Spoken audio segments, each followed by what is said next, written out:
So, this is you, and this is your friend Frank. Say you talk about this and that, and somebody writes it down, and somebody else reads it. Will it mean to them what it means to you? Nope. You determine meaning by the words and gestures, the content, and also what you know about him and what he knows about you and what you've discussed in the past, your relationship. And conversations are two-way interactions. Reading the content later isn't like participating. In the previous couple of 100 years, we got good at duplicating content. Well, big businesses and governments did mainly. We made copies of this and these and broadcasts of that and those, and this, lots of this. Then we started buying records and tapes and discs and built our own piles of content.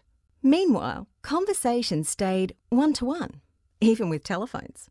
In a way, content and conversation compete. You can talk with Frank about this or that, or you can read a book about this or watch a show about that, but they don't relate to you or interact with you. Well, then we created the biggest content duplicating system ever. Computers, wireless, internet, the whole digital thing. But digital is different in 3 key ways. Information flows both directions. Content is available now, on demand. No broadcasts, no physical discs, and copies are perfect and cheap. Digital media has gotten so cheap that individuals, you and I, can duplicate and distribute our own content. Words, pictures, games, videos and more. Computers and smartphones can create, capture and copy all of it, basically for free.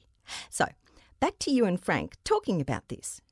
If you converse online and decide to share the words, images and whatever with people, it's more than just content to them. They can connect the content to the person.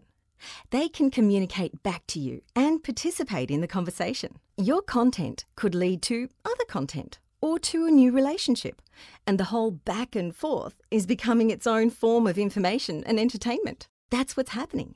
Someone decided to call it social media. But it's basically this huge, unpredictable worldwide network of conversations that's just exploding. They cover big topics like news and events and the little things that mass media missed. And all that mass media content is getting pulled into these conversations, sometimes legally, sometimes not. We're getting more and more information and entertainment from each other. It's challenging and changing the duplicated content media world that worked for a couple of 100 years. You and Frank and your friends and their friends have always shared and conversed. Now you're having digital conversations that can be shared, saved, rated, scored, copied, cited, commented, forwarded, noted, quoted, voted, geocoded, sold, stolen, measured, treasured, linked, synced, syndicated, vindicated, printed, argued, searched and shared again, starting new relationships or restarting old ones. People and groups, causes and companies, anyone can talk in any form. Anyone can listen. Anyone can relate to anyone else, worldwide.